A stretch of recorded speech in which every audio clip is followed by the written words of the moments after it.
دنیا میں اپنی زندگی میں کوئی اونچا مقام حاصل کرنا چاہتا ہے اسے راتوں کو جاگنا پڑتا ہے. ومن طلب العلا من غیر قدر اضاع العمر فی طلب المحال.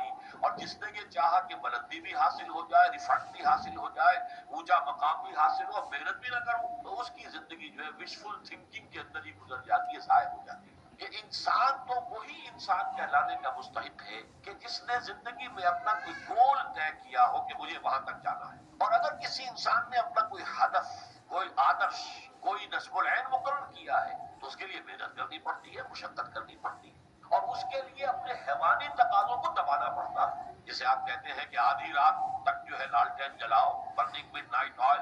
آپ کرتے ہیں، راتوں کو جاگتے ہیں. حضرت علی نے فرمایا رضی اللہ تعالی عنہ، یغوث البحر من طلب اللآلی ومن طلب العلا سہر الليالي. جو شخص بھی موتی چاہتا ہے حاصل کرنا سمندر سے، اسے سمندر کے اندر غوطہ لگانا پڑتا ہے. اور جو شخص دنیا میں اپنی زندگی میں کوئی اونچا مقام حاصل کرنا چاہتا ہے اسے راتوں کو جاگنا پڑتا ہے. ومن طلب العلا من غیر قدر اضاع العمر فی طلب المحال.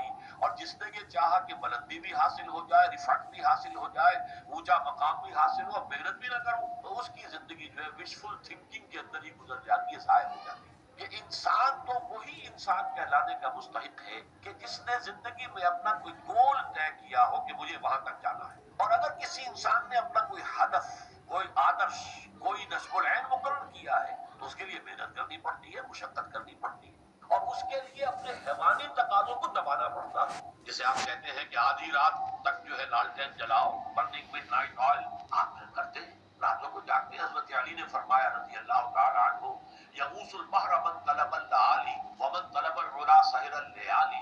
جو شخص بھی موتی چاہتا ہے حاصل کرنا سمندر سے، اسے سمندر کے اندر غوطہ لگانا پڑتا ہے. اور جو شخص دنیا میں اپنی زندگی میں کوئی اونچا مقام حاصل کرنا چاہتا ہے اسے راتوں کو جاگنا پڑتا ہے.